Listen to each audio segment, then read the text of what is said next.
चलिए, good morning सभी को। तो क्या चल रहा था हमारी क्लास? आज केमिस्ट्री की 14th क्लास है और लास्ट क्लास में आपको अणु भार निकालने के लिए बताया था और याद करने के लिए बताया था। कितने तत्वों का याद करना था आपको? 30 तत्वों का याद करना था, जो पीरियोडिक टेबल के पहले 30 एलिमेंट है। इसके अलावा सोना, चांदी, यूरेनियम और पारा, इन चीजों को याद करने के लिए बोला गया था। ठीक है, क्या आप सभी याद करके आए हैं जी? पूछे किसी से? चलो तुम बताओ, लाल शर्ट में बताइए। नाइट्रोजन का बताइए, सल्फर का भी बताइए और कार्बन का बताइए। किसको याद है? हाथ खड़े करेंगे। आपको पता है जी? बताइए, कार्बन का कितना होता है? 12। नाइट्रोजन का? हम्म हम्म, नाइट्रोजन का 14। सल्फर का 32। ठीक है, इसका मतलब सब पढ़ के आए हैं जी, सब पढ़ने लग गए हैं आजकल। सभी पढ़ के आए हो? चलो बहुत बढ़िया। चले स्टार्ट करें। लास्ट क्लास में आपको परमैंगनेट के बारे में बताया था और 30 तत्वों का याद करके आए हो। तो जैसे निकालते हैं, क्या निकालना है हमें? जब अकेले अकेले होता है क्लोरीन या ऑक्सीजन या हाइड्रोजन या हीलियम, तो उसको हम बोलते हैं परमाणु भार। जब वो मिल जाते हैं, सारे इकट्ठे हो जाते हैं, तो तब हम उसको बोलते हैं अणु भार। यानी कि यौगिक का जो निकलता है ना, यौगिक का, वो तो निकलेगा अणु भार। यौगिक का क्या निकलेगा? यौगिक का निकलेगा अणु भार। और अगर तत्व है अकेला तो उसका होता है परमाणु भार। ये चीज तो आपको समझ में आ गई होगी। इसी को बोलते हैं मॉलिक्यूलर वेट और इसको बोलते हैं एटॉमिक वेट, जो आपको पहले ही पढ़ा जाता है। आज हमने कुछ तत्वों का, कुछ यौगिकों का मॉलिक्यूलर वेट निकाल के देखना था। ठीक है, स्टार्ट करें। H2O से स्टार्ट करते हैं। कैसे निकालेंगे? निकालो आप सभी। अच्छा, पहले करवा दें? चलो एक दो एग्जाम्पल करवाते हैं, फिर आपसे पूछते हैं। ठीक है, देखिए, हाइड्रोजन के कितने परमाणु? एक। एक परमाणु का, हाइड्रोजन के एक परमाणु का वेट कितना होता है? एक। यहाँ कितने परमाणु हैं? 2 प्लस। ऑक्सीजन का वेट कितना होता है? 16। ऑक्सीजन के एक परमाणु का वेट कितना होता है? 16। तो कितना हो गया जी? 2 + 16 = 18। निकल गया कि नहीं निकल गया? कोई मुश्किल थी? बस जब क्वेश्चन आसान पूछना होता है आपको साइंस से, तो इसी तरह का क्वेश्चन आपको दे दिया जाता है। ये क्या होता है? जल, ये सिंपल जल। ठीक है, अब देखिए, अब हम निकालते हैं D2O। D2O का फार्मूला क्या होता है? 1H2। ठीक है, यानी कि हाइड्रोजन का वेट कितना? 2। हाइड्रोजन का वेट कितना? 2। निकालें।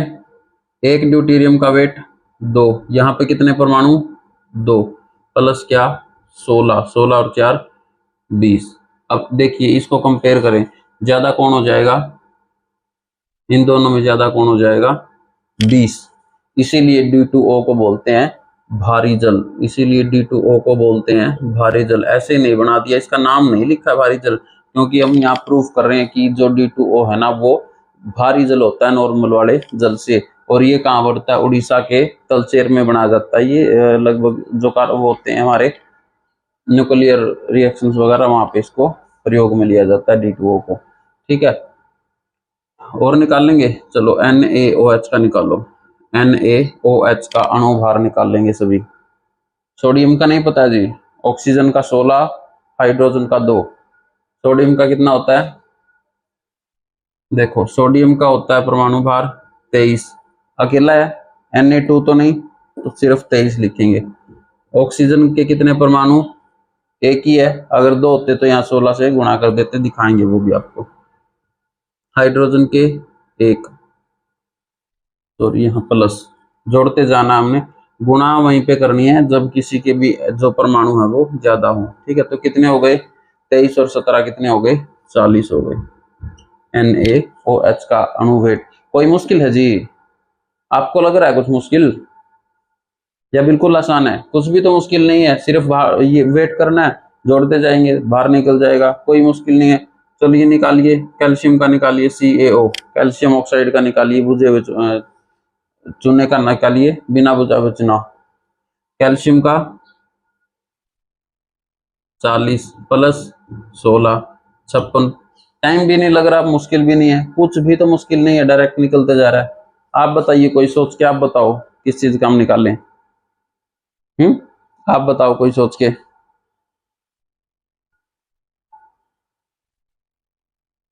H2SO4 का निकाल देते हैं। H2SO4 किसने बोला ये? चलिए बताइए, हाइड्रोजन का वेट कितना होता है? 1। एक है या दो है?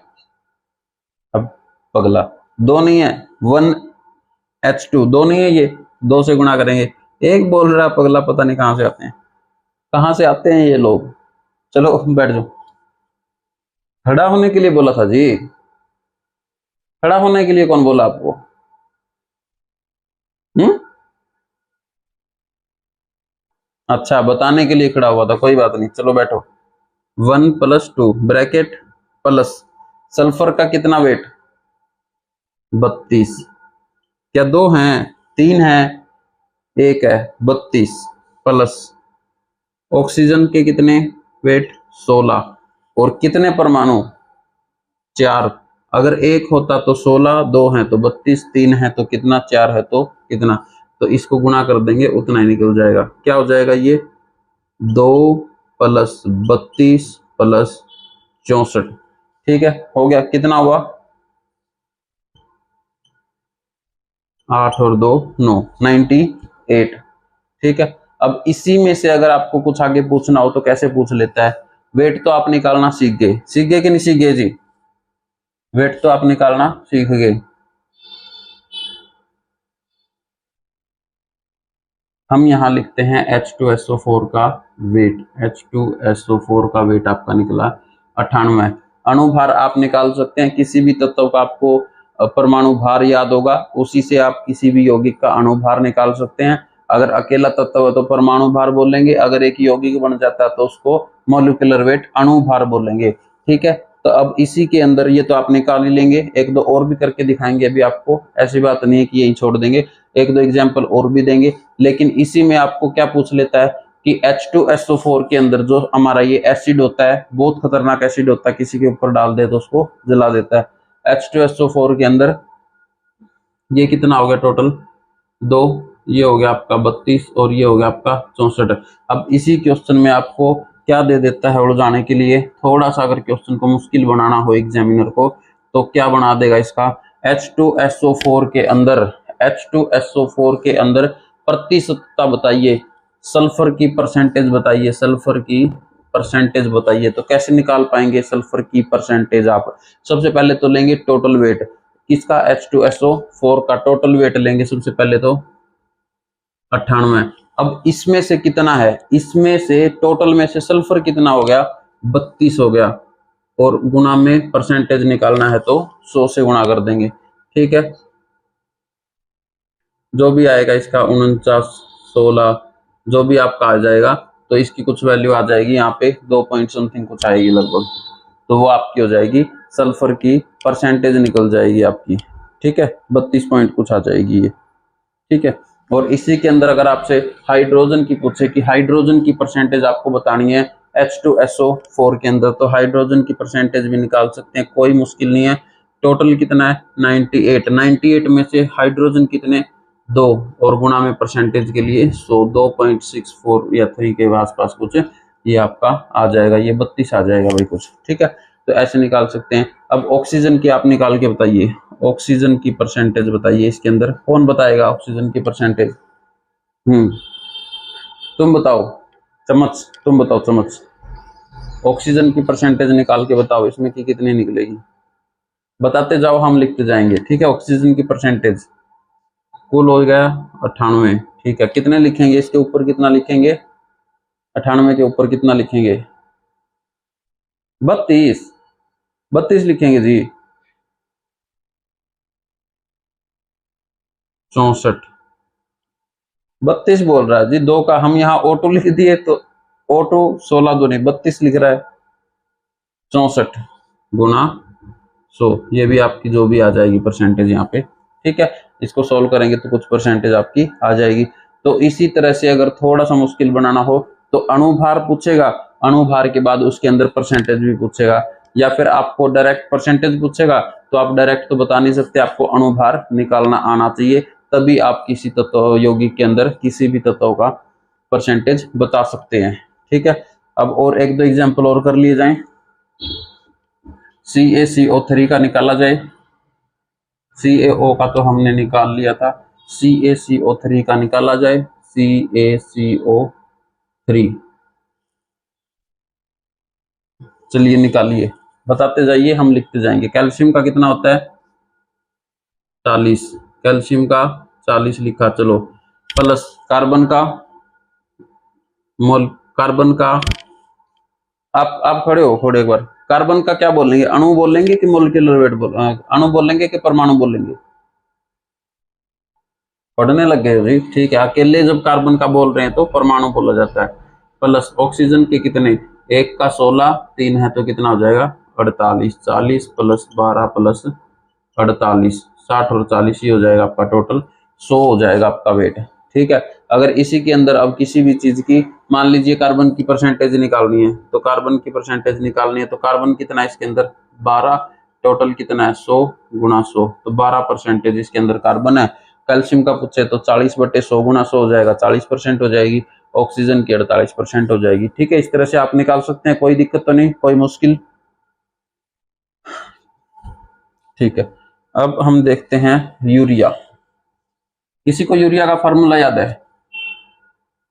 किसी को भी? यूरिया जो खेत में डालते हैं वही यूरिया, जो छुटका छुटका छुटका छुटका ऐसे सफेद दाना होता है, उसको मिला मिला के दवाई के अंदर, जिंक सल्फेट के अंदर खेत में डालते हैं, तो उसका फार्मूला क्या होता है? ध्यान है जी किसी को?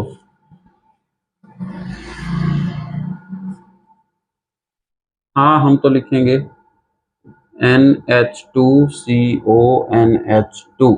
इसका निकालिए, कौन निकाल सकता है इसका मोलिकुलर वेट? कोई निकाल सकता है इसका मोलिकुलर वेट? कौन निकालेगा? बड़ा देख के डर लग रहा है, दानव है कोई? ये कोई ये कोई दानव है जो डर लग रहा है इससे? आसान तो है। नाइट्रोजन का वेट 14, हाइड्रोजन का 1 गुणा 2, कार्बन का 12, ऑक्सीजन का 16, नाइट्रोजन का 14 प्लस हाइड्रोजन का 1 गुणा 2। हो तो गया, कुछ मुश्किल है, सिंप्लीफिकेशन नहीं कर सकते आप अब? चलिए करिए मेरे से जल्दी। 14 plus 2 plus 12 plus 16 plus 14 plus 2, हो तो गया, मुश्किल है कुछ? 16 दूनी 32, 16 × 48 और 2 50 इज इक्वल टू 60। हो गया जी, 60% हो गया। कितना हो गया? 60 हो गया। मुश्किल था इसमें कुछ? बड़ा सा फार्मूला देख लेते तो डर जाते हैं, हॉरर मूवी के जैसे लगता आपको?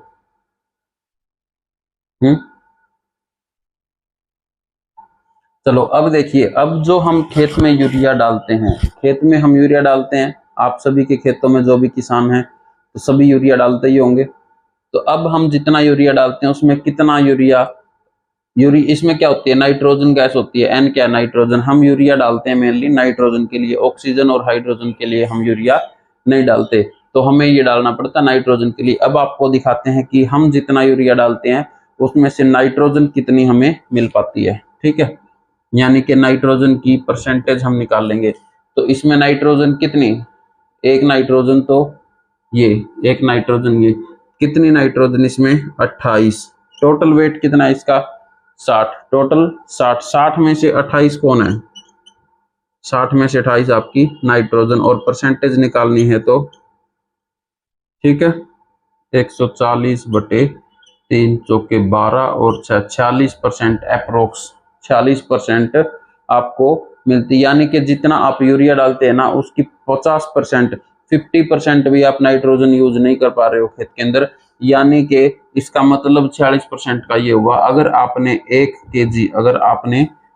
केजी यूरिया खेत के अंदर डाला है, 46% का मतलब हुआ अगर आपने 1 केजी यूरिया खेत के अंदर डाला ना, तो आपको उससे सिर्फ आधा केजी से भी कम, आधा केजी से भी कम नाइट्रोजन आपको वहां मिलेगी। ठीक है, यानी कि जब आप 40 किलो का एक कट्टा, 40 केजी का एक कट्टा खेत के अंदर डाल देते हैं ना 1 एकड़ के अंदर, तो आपको उससे लगभग 18 के आसपास ही नाइट्रोजन मिल पाएगी।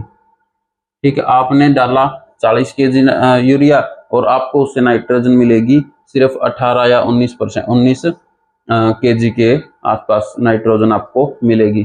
ठीक है, तो ये प्रतिशतता ऐसे देखते हैं हम कि कितने नाइट्रोजन हम यूज कर पा रहे हैं। ठीक है, अगर 5-10 केजी आप यूरिया डालोगे ना तो उसको आपसे 4 पॉइंट कुछ 4.5 केजी अप्रोक्स आपको नाइट्रोजन मिलेगी। ठीक है, तो इस तरह से हम अणुभार हम निकाल लेते हैं। तो उम्मीद आप सभी को समझ में आ ही गया होगा, क्योंकि बहुत मुश्किल तो ये था नहीं। सिर्फ आपको मोलिकुलर वेट निकालने के लिए आपको परमाणु भार, एटॉमिक वेट तत्वों का याद होना चाहिए। ज्यादातर के जो तत्व है ना वो 30 तक याद लेते हैं। 30 पीरियोडिक टेबल के अंदर जो 30 तक तत्व है स्टार्टिंग के, उनका आप याद रख लोगे तो आपका वेट निकल जाएगा। और इसी के अंदर आप इनकी परसेंटेज भी निकाल सकते हो। ठीक है, इसके बाद थोड़ी सी आती है आपकी वेपर डेंसिटी, और बता देते हैं आपको एक एग्जांपल से आपको वेपर डेंसिटी या वाष्प घनत्व क्या होता है वो और बता देते हैं। वेपर डेंसिटी या वाष्प घनत्व, देखिए हमने H2SO4 का मॉलिक्यूलर वेट निकाला था 98। ठीक है, तो क्या बताना जा रहे हैं हम आपको, वेपर डेंसिटी, वेपर डेंसिटी या हिंदी में बोलेंगे हम इसको वाष्प घनत्व। वाष्प घनत्व जब किसी कंपाउंड के मॉलिक्यूलर वेट को हम 2 से भाग कर दें, जब किसी यौगिक के मॉलिक्यूलर वेट को हम 2 से भाग कर दें तो उसको हम बोलेंगे उसकी वेपर डेंसिटी। क्या बोलेंगे, जिसको हम वेपर डेंसिटी बोलेंगे, वाष्प घनत्व बोलेंगे। और कुछ नहीं है इसके अंदर। जैसे H2SO4 की वाष्प घनत्व अगर निकालना है तो इसका वेट है 98, इसको हम डिवाइड कर देंगे 2 से, तो वेपर डेंसिटी आ गई 49। ठीक है जी। CaO कैल्शियम ऑक्साइड का वेट है हमारा 16 और 20, 40 और 16 और 20, सॉरी 40 और 16 56। इसकी वेपर डेंसिटी हमने निकालनी है, क्या कर देंगे 2 से डिवाइड कर देंगे, कितनी आ जाएगी 28 आ जाएगी। ठीक है, कुछ भी मुश्किल नहीं है।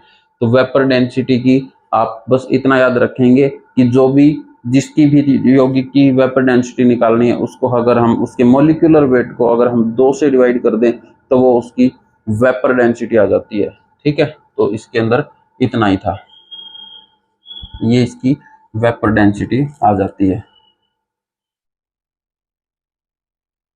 निकाल लेंगे जी सभी।